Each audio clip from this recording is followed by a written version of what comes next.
Una buona giornata, ben trovati, buongiorno a tutti. Eccoci qui con il nostro Focus TG in questo sabato in cui davvero non manca la cronaca. Ci collegheremo dalle nostre redazioni perché oggi è allora innanzitutto il giorno dopo ben 2 vittime della strada nel Trevigiano, ma è anche il giorno dell'udienza di convalida per l'omicidio di Mario Ruoso, patron di Tele Pordenone. Quindi saremo con i colleghi della redazione di Pordenone all'esterno del Tribunale di Pordenone, dove si sta tenendo l'interrogatorio di garanzia, e ancora parleremo delle campagne elettorali che prendono il via per le amministrative di maggio, perché oltre al referendum, lo ricordiamo, i comuni si stanno attrezzando per le amministrative. Insomma, tanti temi davvero in questa giornata su cui incombe naturalmente tutta la tematica legata alle conseguenze economiche del nuovo conflitto in Medio Oriente, su cui ha fatto un'analisi, un focus come ogni fine settimana la CGA di Mestre, quindi davvero tanta carne al fuoco. Ma noi abbiamo già collegata da Padova la nostra Valentina Visentin, perché c'è stato l'ennesimo episodio di una truffa a un'anziana.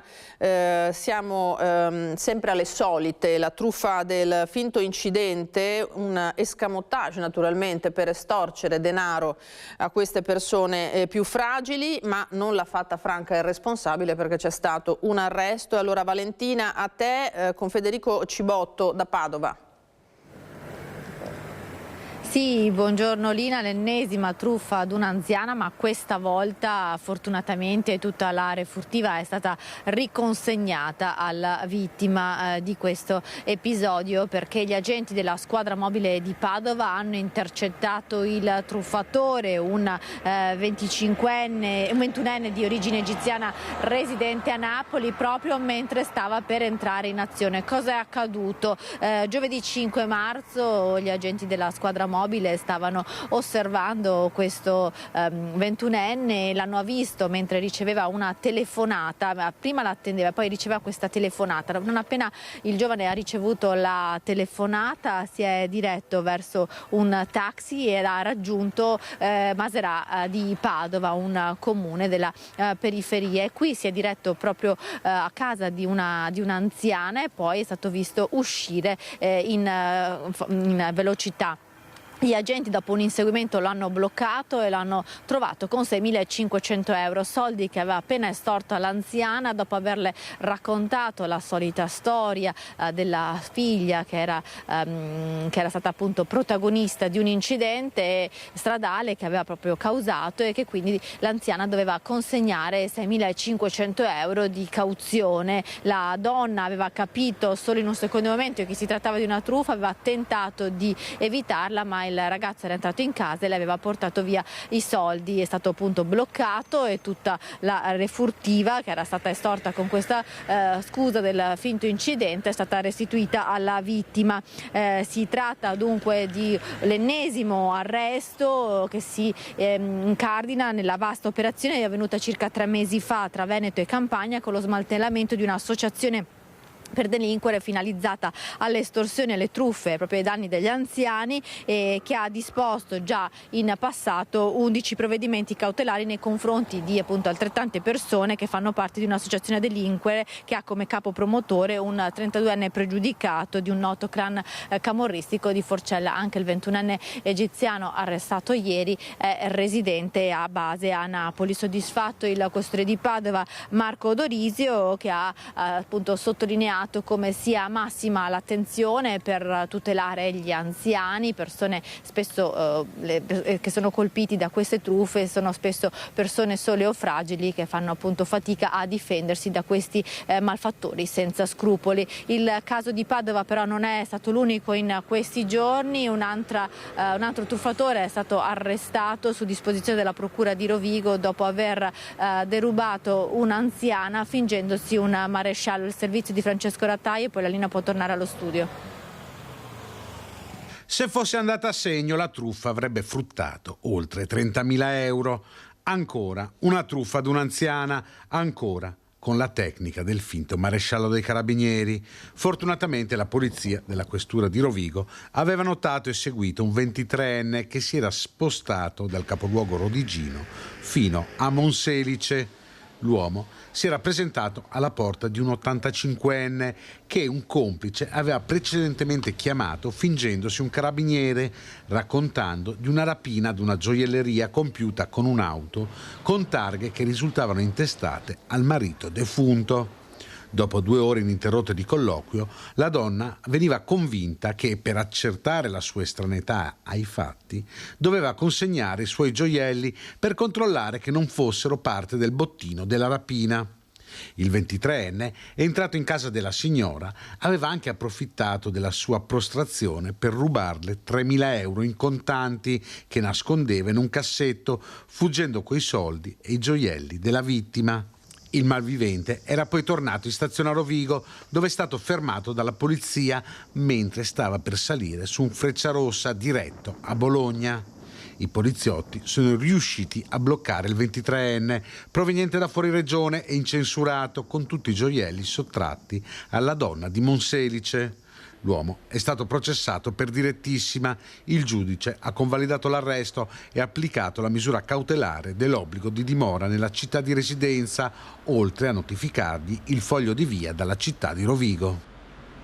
Grazie ai colleghi di Padova, questi 2 episodi dunque avete sentito, casi che si moltiplicano purtroppo e bisogna fare davvero grandissima attenzione, noi cerchiamo sempre di ripeterlo anche ai nostri telespettatori. E poi c'è il caso dei furti di farmaci salvavita ad alto costo nella Marca trevigiana con 3 sorelle dipendenti dell'ULSS 2 che secondo le accuse rubavano dagli ospedali di Oderzo e al Cafoncello. I medicinali sarebbero stati poi venduti 24 in tutto gli indagati nell'operazione dei carabinieri condotta dal NAS. A far scattare le indagini dei carabinieri del NAS alcune segnalazioni. Negli ultimi tempi si era registrata una carenza sempre maggiore di farmaci salvavita nei reparti degli ospedali, difficoltà nel reperire le terapie anche per i pazienti, immediati gli accertamenti che hanno portato ad una terribile verità. 3 dipendenti dell'ULSS 2 impiegate nelle farmacie di Treviso e Oderzo stavano rubando i farmaci salvavita ad alto costo, tra cui antitumorali. Poi li rivendevano al mercato illecito, prevalentemente pazienti dell'Opitergino Mottense. Nei guai sono finite le dipendenti infedeli, 3 sorelle di 60, 56 e 53 anni ed un autotrasportatore di origine albanesi, 65enne, impiegato presso una ditta di logistica. Furti continui che consentivano ai ladri altissimi ricavi sul mercato nero. In totale però la procura ha indagato, oltre ai 4, altre 20 persone, gli acquirenti dei farmaci. I 4 devono rispondere di concorso in peculato, gli acquirenti incauto acquisto. L'inchiesta era partita nel 2023. Gli investigatori avevano messo sotto controllo le dipendenti che agivano quasi sempre al telefono. I cellulari sono stati sequestrati dai carabinieri, telefonate intercettate e messaggi che hanno confermato quello che già gli inquirenti stavano sospettando. Perquisite le abitazioni dei 24 indagati, sono stati recuperati farmaci per oltre 40.000 euro, ma l'attività illecita che avevano messo in piedi in diversi anni farebbe pensare ad un giro di centinaia di migliaia di euro. Non solo, ma i militari hanno verificato altre condotte illecite come l'uso improprio del badge personale per attestare falsamente la presenza in servizio.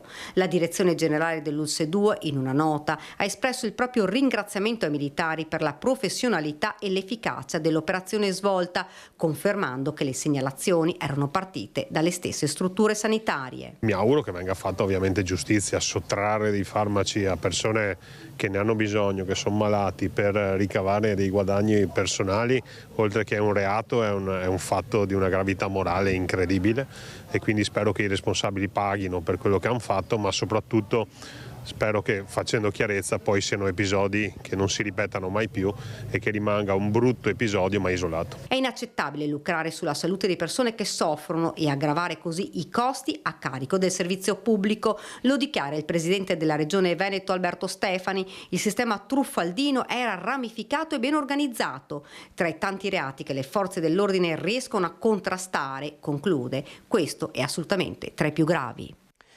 Un'inchiesta dunque che è partita nel 2023 con la CGIL che dice chiediamo chiarezza e controlli costanti. La magistratura farà il suo corso, le indagini andranno avanti sicuramente. Quello che è importante, che noi chiediamo anche da parte delle aziende, è di vigilare in maniera costante e anche di mettere in atto tutte quelle misure che vanno dall'anticorruzione a quant'altro, che sappiamo spesso in questa azienda hanno coinvolto solo una piccola parte del personale. Vigilanza e controlli trasversali. Bisogna guardare, spiega, nel complessivo tutta la struttura ospedaliera e territoriale. Ora chiarezza fino in fondo su questa vicenda. Immediata la risposta dell'ULSS 2. Preso atto della situazione, la direzione generale provvederà ad adottare opportune azioni al fine di mettere in sicurezza sia l'azienda che il personale coinvolto. Una vicenda, questa grave, che il sindacato stava seguendo passo dopo passo. È una vicenda molto grave su quale avevamo già segnalato con alcune note all'azienda ULSS perché ci giungevano anche proprio segnalazione da parte dei reparti che c'era un approvvigionamento molto risicato di farmaci, insomma, ecco, che quindi c'erano delle carenze e la cosa si stava protraendo, ecco, da tempo. Chiaro che poi parliamo anche di farmaci, insomma, particolarmente importanti, è una vicenda molto, molto grave. L'indagine non è conclusa, ci sono ancora aspetti da chiarire, prima di tutto le motivazioni che hanno spinto gli acquirenti a rivolgersi a queste persone acquistando i farmaci illegalmente anziché direttamente dall'ULSS. Le 3 dipendenti dell'ULSS 2 e l'autotrasportatore sono difesi dagli avvocati Paolo Ferri e Alessandro Romoli, che dovranno attendere la chiusura delle indagini per formulare la strategia di difesa. Andiamo alla cronaca dalle strade, come vi anticipavo all'inizio. Adesso ci spostiamo nella Marca trevigiana. Villorba è una comunità colpita da un lutto dolorosissimo, la perdita di un giovane insegnante di appena 29 anni nell'incidente che si è verificato ieri nel tardo pomeriggio a Maserada sul Piave. Abbiamo sul posto Marta Marangon con Tommaso Migot. Marta, buongiorno. Sì, buongiorno a te Lina, buongiorno ai telespettatori che ci stanno seguendo da casa. Sì, siamo a Villorba in Vicolo Cansiglio. Qui abitava a casa della nonna il giovane ingegnere Samuel Mazzon, 29 anni, morto ieri sera nel terribile incidente di Maserada sul Piave. Qui è un'intera comunità che si stringe alla famiglia del giovane a casa della nonna, dove Samuel abitava da 4 anni. È un via vai di persone che si stringono alla famiglia colpita da questo lutto dolorosissimo. Samuel ci ha raccontato la nonna e anche i numerosi amici di famiglia che in queste ore stanno arrivando a portare le condoglianze. Era un ragazzo davvero meraviglioso, che coltivava le sue grandi passioni, a partire da quella dell'ingegneria. Infatti dopo aver studiato al Duca degli Abruzzi si era laureato in ingegneria all'Università di Udine e poi aveva iniziato ad insegnava in un istituto superiore di Castelfranco quest'ultimo anno, ma collaborava anche con numerose ditte della provincia di Treviso e anche del vicino Friuli Venezia Giulia come ingegnere libero professionista. E poi aveva un'altra grande passione, quella per il volo, e ieri sera, quando è avvenuto l'incidente, stava proprio andando ad Oderzo alla scuola di volo dove voleva prendere il brevetto. Nel frattempo qui a casa a Villorba, dove viveva appunto con la nonna, si era costruito con le sue mani un laboratorio dove trascorreva tutto il tempo libero per portare a compimento quello che era il suo sogno, quello di costruire un aereo, un ultraleggero con il quale avrebbe voluto volare, un sogno che purtroppo si è infranto ieri sera a Maserada sul Piave in maniera davvero assurda, perché peraltro, come testimoniano i primi accertamenti sulla dinamica dell'incidente, è stata un'altra auto che proveniva in senso opposto, una Mercedes, ad invadere improvvisamente la corsia di marcia sulla quale viaggiava Samuel e a centrare la sua macchina come il furgoncino che la seguiva. E nel servizio sentiamo ora le interviste raccolte ieri sera dal nostro Christian Arboit alla coppia di Ponte di Piave che si trovava proprio a bordo del furgoncino che seguiva l'auto di Samuel. Stavo tornando a casa e quando abbiamo visto una macchina arrivare di fronte, invadere la nostra corsia, ha colpito la macchina prima davanti alla nostra, poi ha colpito noi che ci ha fatto girare e poi è andato a finire sul fosso. Per fortuna la ragazza dietro con quell'altra macchina si è fermata in tempo e lui, quel Mercedes, è andato a finire là. Tutto in pochissimi secondi. Tutto in pochi secondi? In pochi secondi, perché viaggiava molto veloce. Voi dove eravate? Quindi eravate diretti verso? No, verso di là. Dalla pacca ce l'ha girato il furgone. Proprio capovolto? Sì, sì. Testa coda, sì. Sono riuscito a tenerlo. Cadendo di là. È riuscito a tenerla però si è girato. Quindi siete stati voi a lanciare l'allarme fondamentalmente? Esatto, io ho chiamato subito, poi c'erano altri signori che... qua davanti che si sono fermati. Il ragazzo era morto sul colpo? No, parlava ancora, perché almeno il ragazzo che gli parlava assieme gli faceva domande e rispondeva malamente, però rispondeva, e dopo, quando sono arrivati quelli dell'ambulanza, non c'era più niente da fare, insomma. Una scena terribile, ci sono poche parole. Purtroppo sì, perché sì. è giovane, molto probabilmente distrazione dell'altro, non so come, perché anche non era chiaro, insomma, ancora cominciava a imbronire, non ho visto se era al telefono o se era... insomma...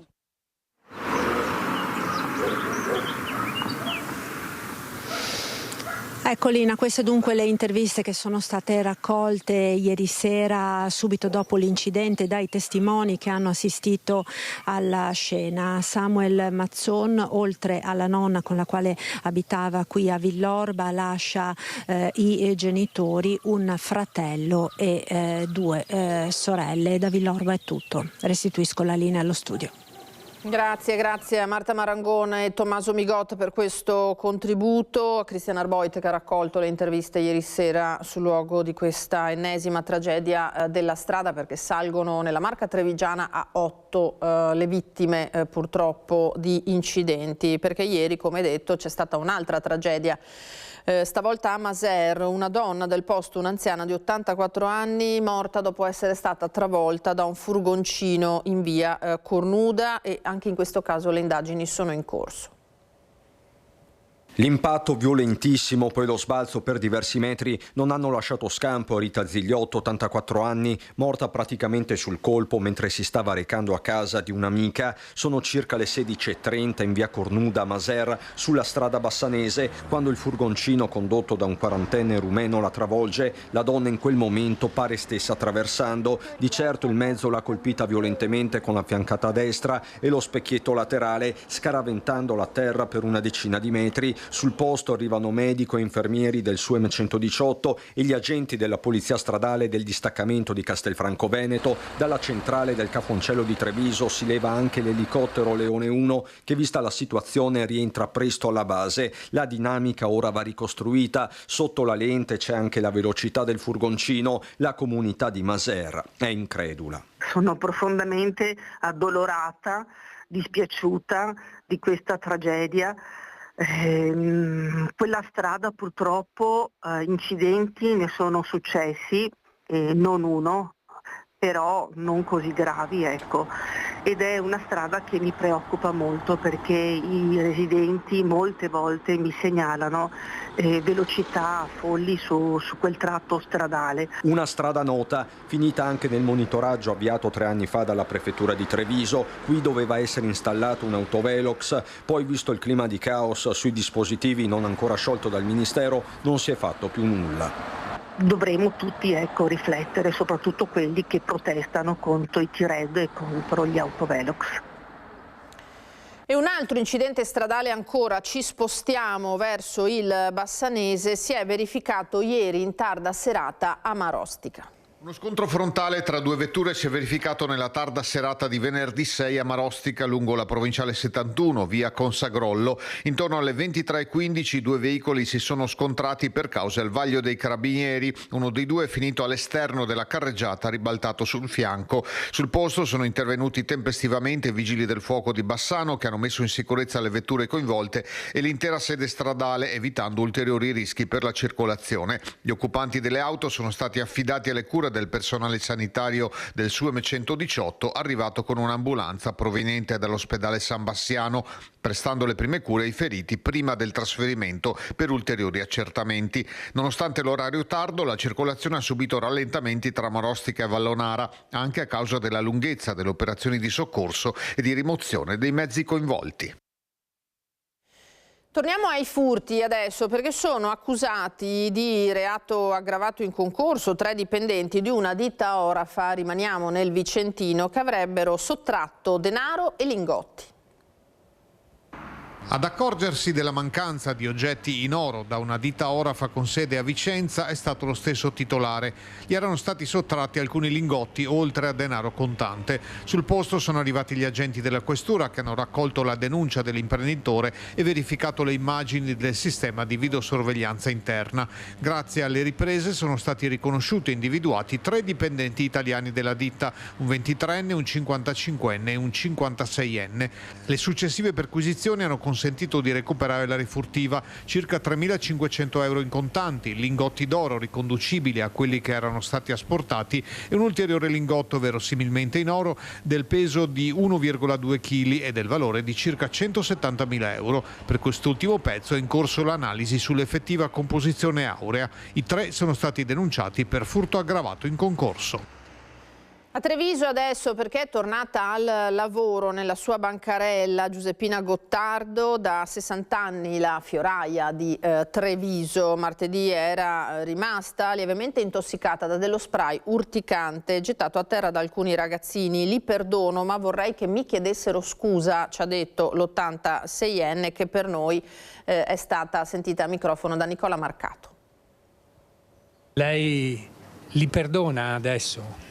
Io perdono i genitori che non gli fanno del male, però una disciplina deve dare ai fioi. Però io perdono. È ritornata tra i suoi amati fiori Pina Gottardo, per tutti Pina, 86 anni, da 60 la fioraia di Treviso, dopo la brutta disavventura vissuta martedì quando un gruppo composto da 3 ragazzini, 2 maschi e una femmina, forse minorenni, ha gettato a terra una bottiglietta di spray urticante a pochi metri dalla sua bancherella sotto i portici tra via Zorzetto e Corso del Popolo. È questione di pochi attimi. La sostanza si propaga nell'aria con Pina che comincia a tossire e lacrimare, andando di fatto in panico. Sul posto arrivano anche il SUEM e poi i carabinieri. Tutto sommato non è successo niente, ma al momento è spasimo. Si ha paura perché può succedere tante cose. Adesso col mio lavoro si ha paura. Ci vuole un po' di controllo. Paura da un lato, ma anche riconoscenza con Pina, che è stata letteralmente sommersa dall'affetto di generazione di trevigiani. Tante persone le vogliono bene. Questo posso dirlo di sì, che mi vogliono bene. E anche hanno chiamato casa.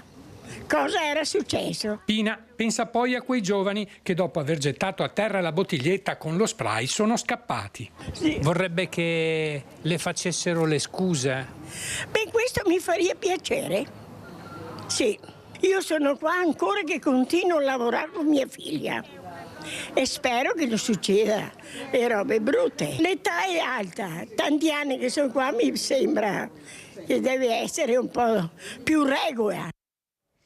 Una vera istituzione per Treviso, la signora Giuseppina. Allora, continuiamo con gesti davvero senza spiegazione, come gli atti vandalici continui alla sede di Mestre della Onlus a Vapo, vicina alle persone malate di cancro. 3 in appena 10 giorni, con lo sdegno della Presidente che ci ha detto: chi ci colpisce fa male a chi sta già soffrendo. Chi compie gesti del genere provi a pensare a cosa vive una persona che si trova a doversi confrontare con una malattia oncologica. 3 atti vandalici in circa 10 giorni, serrature delle porte dei magazzini danneggiate e la conseguente impossibilità di accedere alla merce destinata ai pazienti oncologici. È quanto accaduto alla Onlus Savapo di Mestre nella sede di via Garibaldi, l'ultimo vandalismo appena un giorno fa.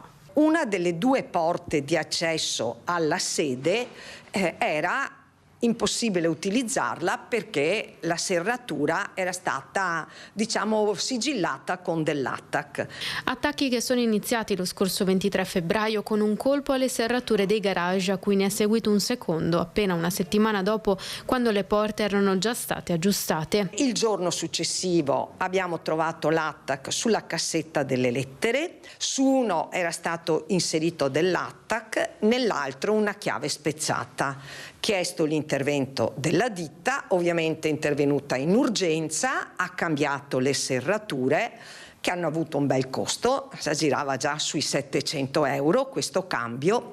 Più di 1.000 euro i danni causati dai vandali. Sulle loro tracce la polizia, che sta indagando a seguito delle denunce fatte dall'associazione, già vittima in passato del danneggiamento delle gomme dei furgoncini con cui i volontari si muovono con i pazienti oncologici, accanimento che colpisce soprattutto i più fragili. È proprio sentirsi colpiti ancora di più, dovendo già fare i conti con una situazione di malattia pesante qual è quella oncologica, insomma. Da un raid vandalico a un altro, quello che è capitato invece a Ponte della Priula, siamo nella Marca Susegana, danneggiato un monumento e sul fatto indagano i carabinieri. Tra l'altro a inizio anno proprio il comune di Susegana aveva introdotto anche un servizio di vigilanza privata contro furti e vandalismi. Dare un nome a chi ha condotto il raid contro il tabernacolo della beata Laura Vicugna è ora compito delle forze dell'ordine. Tra la scuola elementare e il tempio votivo di Ponte della Priula, i bassorilievi che all'interno della struttura raffigurano alcuni episodi della vita della beata sono stati deturpati in più parti. In alcuni casi mancano interi pezzi della formella, mentre altri rimangono in piedi pur oramai staccati dal resto da profonde crepe. In altri casi mancano intere sezioni come la testa e parte del busto di un angelo, oppure l'intero corpo di un personaggio che risulta ormai difficile da identificare. La pittura al centro è stata coperta. La fotografia di Don Francesco Toffoli, storico parroco di Ponte della Priula, è scomparsa. Se i vandalismi sono di per sé degli atti esecrabili, condurli contro un'immagine o una costruzione religiosa li rende ancora più gravi. Purtroppo ce ne sono tutti i giorni ovunque e questo è un atto un po' più stupido degli altri, mi verrebbe a dire, però siamo soggetti non chiaramente soltanto qui a Susegana ma ovunque ad atti di vandalismo di persone che non so che cosa pensano in quel momento lì, ecco. Ci sono stati dei precedenti? No, adesso che mi venga in mente qualche stupidaggine sui muri, ma non così, in questo modo, no. Nata a Santiago del Cile e scomparsa da appena 12 anni, Laura Vicugna è una delle beate più giovani della Chiesa Cattolica. Il suo capitello a Ponte della Priula risale al 1991, nel centenario della morte, e 3 anni dopo il riconoscimento arrivato da Papa Giovanni Paolo II. A inizio anno il comune di Susegana ha introdotto pattuglie di vigilanza privata per contrastare furti notturni in negozi e atti vandalici. Il servizio che abbiamo richiesto è per altre aree, per monitorare delle altre aree. Avete intenzione, magari alla luce anche di questo evento, di ampliare il giro che potranno fare queste guardie giurate? È tutto da verificare, tutto da considerare, fermo restando il fatto che la cosa è venuta, è un capitello privato per cui andremo anche male a entrare in casa degli altri, però ripeto è tutto da verificare. Allora, in attesa di collegarci con Pordenone per le ultime sull'omicidio di Mario Ruoso e di aprire tutta la pagina legata alle conseguenze economico-finanziarie del nuovo conflitto in Medio Oriente, noi ci fermiamo per qualche istante di pubblicità. Rimanete con noi.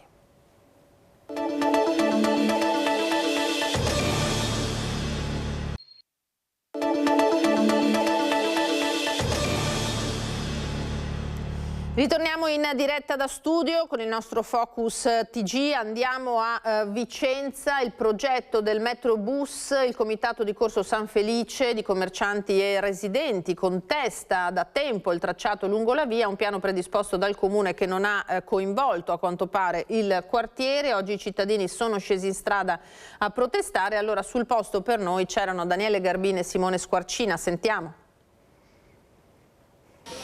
Il progetto del Metrobus in Corso San Felice è un'opera compensativa della TAV che secondo il progetto dovrebbe attraversare questa strada e un doppio senso di marcia, quindi farebbero sparire tutti i parcheggi, anche le piste ciclabili in questa zona. I commercianti con me, Massimo Colombara, buongiorno. Buongiorno. Ecco, si sono mobilitati perché dopo 2 anni di battaglia, diciamo così, con il comune, perché in questo punto ci sono almeno un paio di alternative per evitare che si elimini questa zona di preziosa di appoggio di questi negozi e dei parcheggi e tutta una serie di conseguenze anche per i residenti, e oggi, questa mattina, sono scesi in strada proprio perché dopo aver presentato una petizione non hanno ancora avuto risposte dal comune. Ecco Massimo, com'è la situazione? La situazione è che noi abbiamo presentato una petizione che ha raccolto 1100 firme e tuttora non abbiamo una risposta a questa petizione. I tempi sarebbero già scaduti a norma di legge, quindi stiamo ancora aspettando il sindaco che ci dia una risposta definitiva.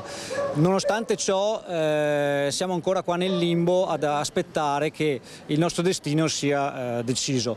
E nel frattempo vediamo che i lavori vanno avanti, per esempio alle sue spalle un tratto in doppio senso di marcia, comunque c'è un'idea e un progetto che sembra comunque sia stato portato avanti al di là delle vostre opinioni. Infatti non c'è mai stato un coinvolgimento del quartiere su questo progetto? Allora, noi siamo sempre appunto in attesa. Il problema è che il coinvolgimento non c'è mai stato, soltanto noi abbiamo ricevuto, passatemi la parola, aria fritta, e quindi in questo momento le attività non possono ancora più aspettare. Abbiamo bisogno di una risposta immediata e sicuramente concreta. Ecco, questa risposta non è arrivata, neanche sollecitata. Quante firme avevate raccolto e soprattutto adesso che cosa temete? Le firme sono già state depositate già a novembre, sono 1100. Noi temiamo il fatto che l'avanzata dei lavori in Viale Roma e la chiusura di Porta Castello con il completamento di Piazzale De Gasperi comporti automaticamente questi lavori di doppio senso in San Felice.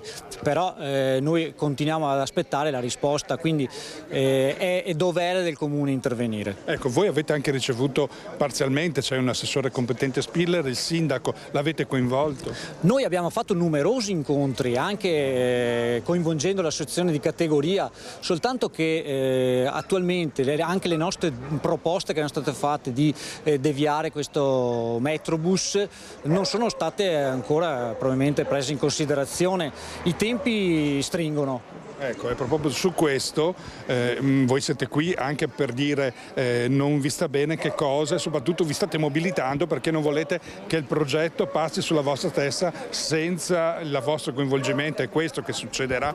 Sì, ci stiamo già mobilitando e a questo punto ci mobiliteremo anche in strada con manifestazioni nelle sedi istituzionali di competenza, perché questa zona del centro storico di Vicenza deve essere salvaguardata. Tanto si parla della salvaguardia dei negozi di vicinato. Questa è un'operazione che deve essere fatta assolutamente proprio per riuscire a arginare un'eventuale desertificazione e tutte le problematiche di degrado che conseguono. Questa è la situazione, l'avete sentito a Vicenza. Allora noi adesso ci spostiamo sull'omicidio di Mario Ruoso a Pordenone, come detto all'inizio, una giornata importante perché è quella dell'udienza di convalida. Intanto emergono nuovi dettagli sul delitto del patron di Telepordenone. Dopo la confessione di Loriano Bedin emerge anche una lite che sarebbe poi culminata nell'aggressione fatale all'imprenditore. È come se l'avessero ucciso 2 volte, perché da una persona che mio zio sicuramente se aveste chiesto a Mario non l'avrebbe neanche mai messo in una lista di possibili nemici. Ribadisco quello che vi ho detto ieri, incredulo, però a questo punto sì, la gravità è oltre premeditazione, tutto quanto il resto veramente difficile da digerire. Sono queste le parole di Alessandro Ruoso, nipote di Mario, pronunciate poche ore dopo la confessione di Loriano Bedin, l'uomo che ha ammesso di aver ucciso suo zio. Il 67enne, residente a Tiezzo di Azzano X in via Toti, era un volto noto alla famiglia e ora si trova in stato di fermo con l'accusa di omicidio aggravato dalla premeditazione e dalla minorata difesa della vittima legata all'età dell'87enne. Le telecamere di videosorveglianza lo riprendono alle 7:22 mentre entra nella palazzina con un tubo di ferro lungo circa 70 cm. Ma sull'omicidio emergono nuovi dettagli. L'aggressione è avvenuta all'attico al 7° piano, preceduta però da una lite molto accesa che alcuni condomini hanno sentito provenire dall'appartamento. Secondo la ricostruzione, i due sono poi usciti insieme dall'abitazione e proprio mentre Ruoso stava per chiudere la porta, Bedin lo ha aggredito con la spranga di ferro lasciata sulle scale. Il patron di Tele Pordenone poi è caduto urtando il volto contro lo spigolo di un tavolino in vetro. A quel punto l'aggressore lo ha colpito più volte alla testa, probabilmente con 4-5 colpi. Poco dopo le telecamere lo immortalano mentre esce dall'edificio al telefono e senza spranga alle 8, facendo così passare 38 minuti dal primo passaggio. Subito dopo l'omicidio, infatti, l'ha lanciata dalla finestra nella corte interna della palazzina di Via del Porto. Dopo il delitto ha tentato di disfarsi delle prove, prima l'arma recuperata e gettata nel canale Brentella, poi i vestiti sporchi di sangue abbandonati nel torrente Meduna a Prata di Pordenone, un elemento che secondo gli investigatori rafforzerebbe anche l'ipotesi della premeditazione, dal momento che Bedin aveva con sé in auto un cambio di vestiti. L'indagine è coordinata dal procuratore Pietro Montrone e dal sostituto procuratore Federica Urban, ai quali Bedin ha confessato il delitto. Il 67enne è difeso d'ufficio dall'avvocato Walter Butignon e si trova ora nel carcere di Pordenone in attesa della decisione del giudice sulla misura cautelare. La polizia e la squadra mobile hanno fatto un lavoro in neanche 24 ore di arrivare all'assassino e almeno abbiamo fatta giustizia, è stata fatta giustizia. Al centro dell'attenzione degli investigatori c'è anche l'incendio che lo scorso luglio aveva colpito il Garage Venezia. Nelle scorse ore alla nostra emittente è arrivato un video in cui subito dopo il rogo si vede Loriano Bedin allontanarsi velocemente con indosso una camicia rosa e con un borsone. Su quell'episodio al momento il 67enne risulta l'unico iscritto nel registro degli indagati. A Porcia nel frattempo resta l'incredulità della comunità e la vicinanza della cittadinanza alla famiglia Ruoso. Così dunque la ricostruzione. Allora noi andiamo in diretta subito da Pordenone, dal Tribunale, con il nostro Federico De Ros che è sul posto con Michele Zanette per gli ultimi aggiornamenti. Federico, buongiorno. Sì, buongiorno Lina e ben ritrovati. Ci troviamo all'esterno del Tribunale di Pordenone perché alle 12 è iniziata l'udienza per la convalida del fermo di Loriano Bedin. Attualmente era in stato di fermo proprio al carcere di Pordenone e adesso nei prossimi minuti capiremo che cosa emergerà dall'udienza. Il killer questa mattina è arrivato poco prima delle 12 da un ingresso insolito proprio per evitare la stampa. Abbiamo intercettato ai nostri microfoni proprio pochi minuti fa anche il nuovo avvocato di Loriano Bedin, ovvero Giorgio Mazzuccato, il quale ci ha riferito che il suo assistito l'ha trovato molto provato. Al momento non si è ancora pentito, però ha capito di aver fatto un qualcosa di abnorme e al momento adesso faranno leva anche su il servizio che abbiamo fatto proprio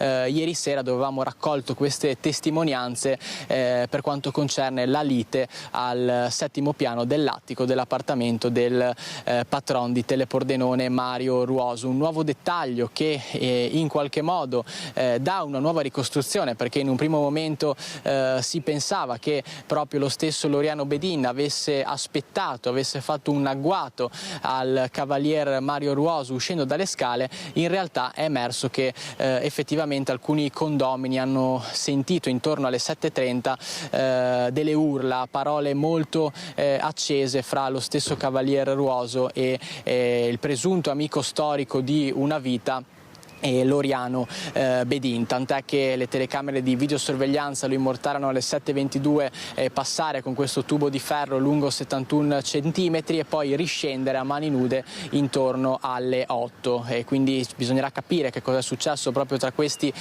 38 minuti a mani nude, proprio perché aveva lanciato questa spranga di ferro nella corte interna per non farsi vedere. Lo abbiamo raccontato, lo stesso Loriano Bedin ha collaborato poi con il sostituto procuratore Federica Urban e lo stesso procuratore Montrone proprio per dire dove aveva lasciato i capi vestiti di sangue e effettivamente l'arma del delitto. Adesso ci saranno nuovamente degli approfondimenti per quanto riguarda la lite, inoltre si stanno concentrando anche gli inquirenti sul movente. Si parla di un movente economico che riguarda la società Telepordenone nella fase finale, quindi si vorrà capire, far luce su che cosa abbia spinto effettivamente Loriano Bedin a tutta questa cattiveria, perché lo ricordiamo dalla ricostruzione che poi abbiamo fatto e dalle testimonianze degli stessi condomini, una volta terminata la lite i due sarebbero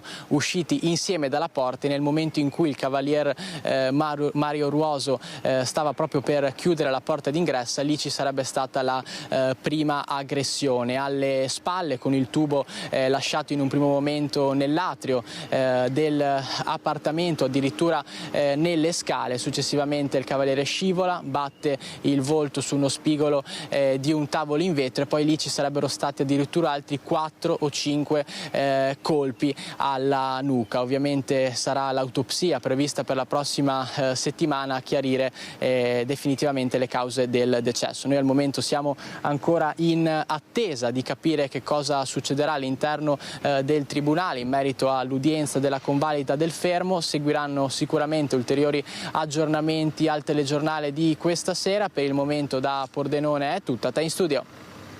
Grazie Federico, grazie ai colleghi di Pordenone per questi aggiornamenti. Vedremo poi nel corso della giornata che altri sviluppi ci saranno su questo delitto che è in qualche modo in linea di massima delineato, essendoci anche una confessione da parte dell'omicida. Andiamo ora alle conseguenze della guerra in Medio Oriente sulla nostra vita quotidiana, nostra e delle imprese naturalmente. Una serie di rincari che abbiamo già iniziato a vedere alle pompe di benzina e non solo.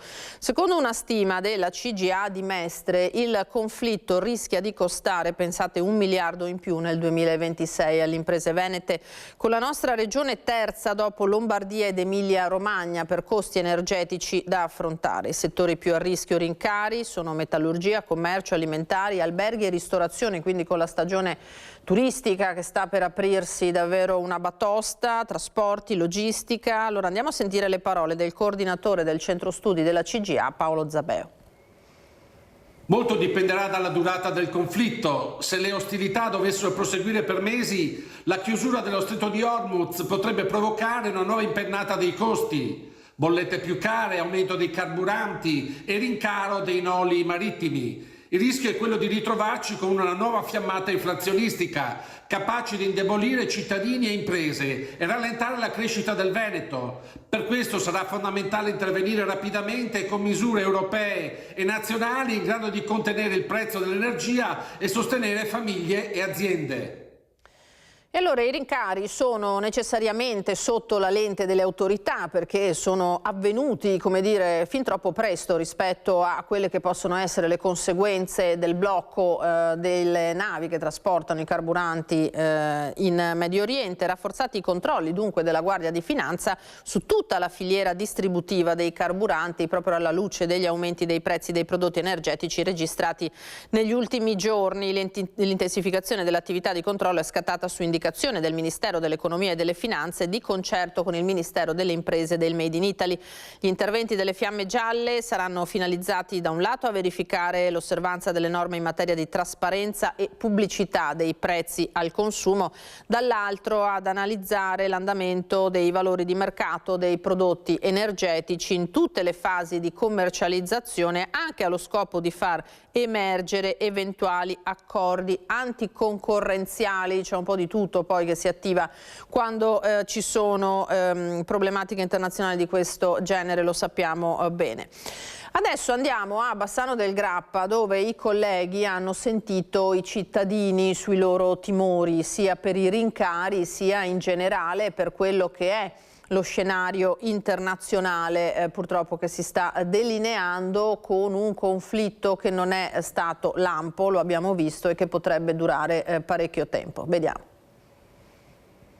Prezzi in aumento tra gli effetti della guerra in Iran. I rincari colpiscono soprattutto gas, benzina e diesel. Il carburante in molti distributori ha superato i 2 euro al litro. Cosa ne pensano i bassanesi?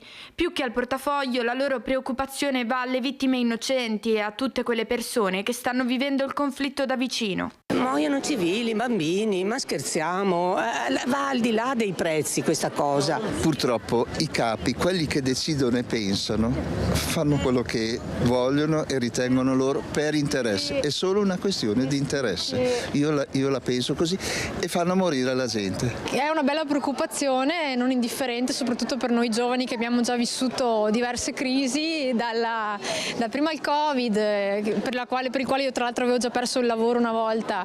Adesso, venti di guerra, siamo preoccupati sicuramente. Speriamo che i potenti trovino un accordo quanto prima. È una cosa un po' triste a pensare un po' a tutto questo, soprattutto per la guerra, perché chiaramente siamo in un momento un po' delicato. Speriamo passi in fretta per tutto e per tutti. Queste guerre sono preoccupanti, insomma, anche per la vita quotidiana adesso, i prezzi e tutto. Siamo veramente preoccupati. Speriamo che trovino un po' di più tranquillità le nostre forze politiche. Io vorrei tanto che gli italiani fossero un pochino più propositivi nel dire ma basta, ma non crediamo sempre a tutto quello che ci vogliono vendere come una realtà di pace. La guerra non porta pace, mai. Sarebbe stato meglio che non fosse successo, però probabilmente è successo anche per una buona causa, cioè per cercare di liberare gli iraniani da questa oppressione e che possano avere una vita migliore. Però purtroppo ha un caro prezzo. Noi siamo succubi di questa cosa e dobbiamo accettarla a malincuore. Sicuramente non siamo d'accordo, però non è che possiamo fare più di tanto. Mi dispiace quello che sta succedendo, perché è una cosa brutta per tutti e non so come andrà a finire. Speriamo bene. Che ha conseguenze un po' per tutti, anche economiche. Soprattutto per la gente, per le botteghe, per tutti, anche per le pensioni, per tutto. Andiamo male. E facciamo un focus sul turismo, perché naturalmente lo scenario internazionale e la guerra in corso rischiano di creare, come detto, pesanti ripercussioni sul turismo anche in Laguna. La voce degli albergatori veneziani. I venti di guerra che ora soffiano forte in Iran e su tutta la situazione internazionale purtroppo rischiano di creare pesanti turbative anche sull'andamento del turismo a Venezia. Attualmente non si può ancora parlare o fare allarmismo, ma la preoccupazione tra gli hotel in Laguna c'è ed è evidente. In queste ore sta arrivando una pioggia inattesa e imprevista di disdette che non era prevista all'inizio del 2026, partito invece sotto i migliori auspici. Quello che sta avvenendo in quello che è nell'ambito dell'Iran, con il conflitto che si è aperto con Israele e gli Stati Uniti e tutta l'area che si pone a rischio, ovviamente che ci pone molto in difficoltà. Stanno arrivando delle cancellazioni per quanto riguarda le prenotazioni da quello che è la clientela dal Giappone fino ovviamente a quello che sono i confini con l'Unione Europea. Quindi un danno lo stiamo vedendo. Siamo comunque abbastanza fiduciosi con la speranza che finisca presto, prima di tutto per le persone che si trovano in mezzo, coinvolte nel conflitto in modo diverso e diretto, ma ovviamente anche come imprenditori. Di sicuro già nel periodo di Carnevale abbiamo visto che la clientela tendenzialmente era per il 70% europea, una buona componente oltre il 10% italiani. Daniele Minotto, direttore dell'Associazione Veneziana Albergatori, pone l'accento anche su un altro fattore e tema da monitorare connesso al conflitto, l'aumento dei costi dovuto alla crisi energetica. Non vogliamo essere allarmisti, lo potremo diventare dal punto di vista dei costi, perché ovviamente ovviamente quello che si sta creando con una crisi di nuovo energetica come quella che è accaduta un paio d'anni fa ci rischia di portare a far crescere molto i costi per quanto riguarda i viaggi e di conseguenza la ripercussione sul lungo periodo potrebbe essere più dovuta a questo e quindi una minore capacità di spesa da parte degli ospiti. Speriamo che il conflitto termini molto velocemente e che possa riprendere questa ondata positiva. Un auspicio davvero di tutti. Ci fermiamo per un altro rapido break, a tra poco.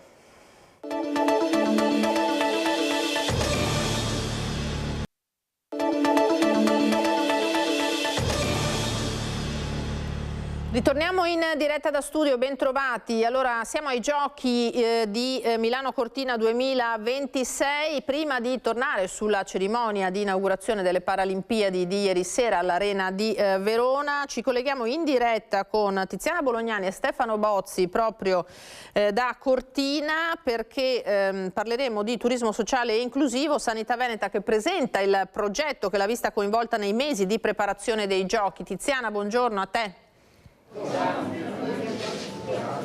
Sì, Lina, buongiorno. Esportiamo inclusione è lo slogan di questo progetto, ma anche di queste opportunità di approfondimento che noi seguiremo anche la prossima settimana, tutti i giorni in diretta dalle 13:30 alle 14:30. Al mio fianco l'assessore regionale al sociale Paola Roma, il commissario dell'ULSS Dolomiti Giuseppe Dalben, per raccontarvi il risultato di questo progetto che va oltre il concetto della disabilità, che viene visto come una possibilità che ognuno di noi un giorno o l'altro può subire, basti pensare semplicemente anche all'avanzare dell'età. Allora, la prima cosa che chiedo al dottor Dalben è: questo progetto è stato un progetto che avete condiviso con tutta la sanità del Veneto, che è nato in costa, è nato a Jesolo, che ha iniziato a presentare le possibilità di accessibilità delle spiagge, che poi mano a mano ha riguardato le città d'arte e si è spostata fino in montagna. Qui, proprio in occasione delle Olimpiadi e Paralimpiadi, voi avete realizzato qualcosa di molto importante. Sì, il progetto del turismo sociale inclusivo è un progetto che ha radici profonde, nel senso che nasce nel 2017 in quel di Jesolo, in quel di Venezia, e che si è poi via via sviluppato interessando località diverse e anche tematiche diverse. Questo progetto quest'anno fa tappa a Cortina, nel senso che c'è stata questa evoluzione progettuale che ha portato l'inclusione sociale anche appunto nel periodo olimpico e paraolimpico. Lo abbiamo sviluppato sostanzialmente in 3 percorsi, in 3 direttive. La prima è quella di far fare ai ragazzi un'esperienza di autonomia abitativa e lavorativa. I ragazzi sono presenti al villaggio olimpico, nella lavanderia, nella mensa, e la seconda linea progettuale è quella dell'accessibilità, quindi sistemi di videointerpretariato, sistemi che potessero fare in modo che tutte le persone appunto con disabilità potessero assistere all'evento olimpico. E la terza linea, che è quella appunto di oggi, è di questo format di Esportiamo Inclusione, che consiste in alcuni incontri a livello nazionale e internazionale che vogliono fare il focus sulle tematiche della disabilità.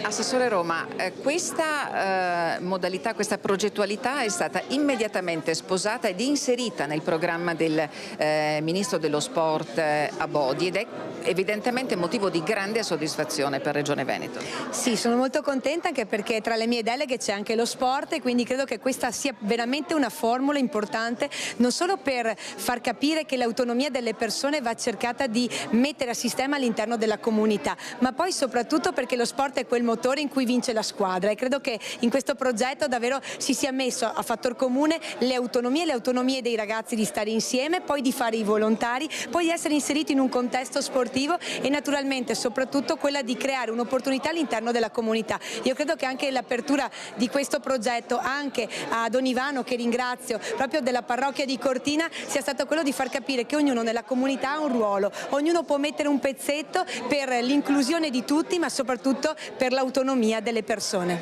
Grazie all'assessore Paola Roma, grazie al commissario dell'Ulse Dolomiti Giuseppe Dalben. Naturalmente l'invito a tutti i telespettatori è quello di restare sintonizzati sulle nostre reti, perché di questo ci occuperemo, come vi dicevo in apertura, la prossima settimana, e sarà occasione davvero di entrare non solo nel progetto ma anche nelle tematiche che riguardano ognuno di noi. A te Lina. Grazie Tiziana. E noi allora andiamo alle Paralimpiadi, quelle dello spettacolo e delle gare. Ieri grande spettacolo all'Arena di Verona per la cerimonia di apertura.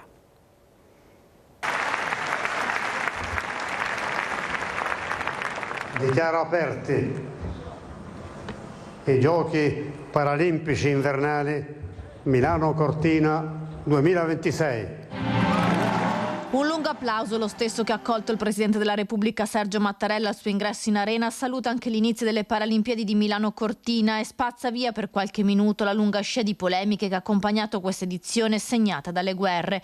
La cerimonia a Verona, Life in Motion, celebra la vita, il movimento, il cambiamento. Il Presidente Mattarella, arrivato in arena alle 19:15, ha salutato il Presidente del Veneto Alberto Stefani e ha incontrato le delegazioni dei comitati paralimpici nazionali. Nel parterre delle autorità, i Presidenti di Camera e Senato, e la Presidente del Consiglio Giorgia Meloni e i ministri Salvini, Abodi e Alessandra Locatelli. La forza paralimpica è beve via ad accendere il bracciere all'interno dell'arena, dove più volte risuona la parola pace, pesa come un macigno l'assenza dell'unico atleta paralimpico iraniano bloccato nel suo paese a causa della guerra di USA e Israele contro l'Iran. Assenze che sono più visibili delle presenze. È lungo l'elenco delle delegazioni che hanno boicottato l'evento, a partire dalla Francia, che ospiterà le prossime Olimpiadi invernali. Silenzi che fanno più rumore quando sfilano le delegazioni russe, bielorusse, americane e israeliane. Gli applausi per la delegazione italiana, la più numerosa e festosa, e ora lo sport e l'inclusione speriamo siano i protagonisti di questi giochi. Molti dei visitatori per Olimpiadi e Paralimpiadi sicuramente faranno una capatina a Venezia, dove c'è grande preoccupazione però per la qualità dell'aria, e allora i cittadini di Marghera hanno protestato con una biciclettata. È un giro in bicicletta molto particolare quello che state facendo oggi, Giglio. Quali tappe sono previste e state eseguendo questa mattina? Allora, è importantissimo per dire no all'inquinamento, perché siamo stanchi di inquinamento qua a Malcontenta, perché è da decenni che soffriamo l'inquinamento per la vicinanza al polo industriale, e adesso è giusto dire basta, perché ogni giorno siamo investiti da puzze, da fumi, e anche l'ultimo incidente del 28 dicembre è stato veramente quello che ha fatto traboccare il vaso, e quindi è giusto di dire no a questa situazione e che gli enti preposti intervengano per dare sicurezza alla cittadinanza di Malcontenta e Marghera. Anche poi abbiamo il problema del benzene, che adesso vedremo, che non è ancora stato risolto, quindi a Malcontenta praticamente si respira benzene, che come sapete è altamente cancerogeno. Quindi quanta sensibilità c'è su questo tema da parte anche del Comune? Siamo vicini alle elezioni comunali. Beh, diciamo che il tema va via sempre più crescendo come soglia di attenzione. Si diceva giustamente il momento elettorale. Io approfitto di questo clima, di questa situazione per chiedere alle forze politiche di intervenire in modo preciso e drastico. Questa è una comunità che negli ultimi decenni soprattutto, non occorre fare grosse analisi storiche, ma oggi chiede e soprattutto impone delle soluzioni. Non possiamo più convivere con un inquinamento che aumenta ogni giorno sempre di più, e adesso siamo qui di fronte a un'azienda che è parte in causa di tutti questi problemi, perché, come diceva poc'anzi l'amico Dario, è stata oggetto di un incidente visibile dall'esterno ma non comunicato agli enti competenti come di consueto e come prevedono gli accordi e i programmi e i piani di emergenza. Ecco, quando però si parla di politica, e mi sposto qui, c'è una controparte che dice questo è il partito del no. Eccolo qui, c'è scritto no anche qui, l'ho fatto vedere al rovescio. Voi siete il partito del no?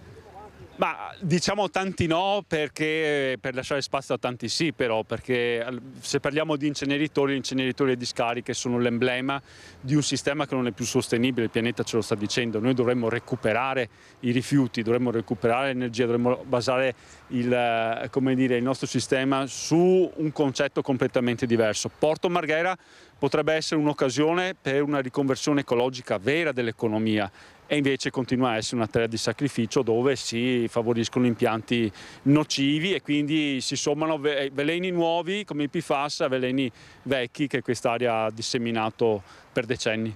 Ecco, questo è il messaggio che parte oggi da Marghera, vediamo se e come sarà raccolto. Grazie al nostro Filippo Fois, davvero tante storie, tanti scenari, tanti fatti nella nostra edizione di Focus TG. Noi ci fermiamo qui, ringrazio Renato Capoi e Antonio Poli in regia, appuntamento ai telegiornali di questa sera, un buon pomeriggio a tutti, arrivederci.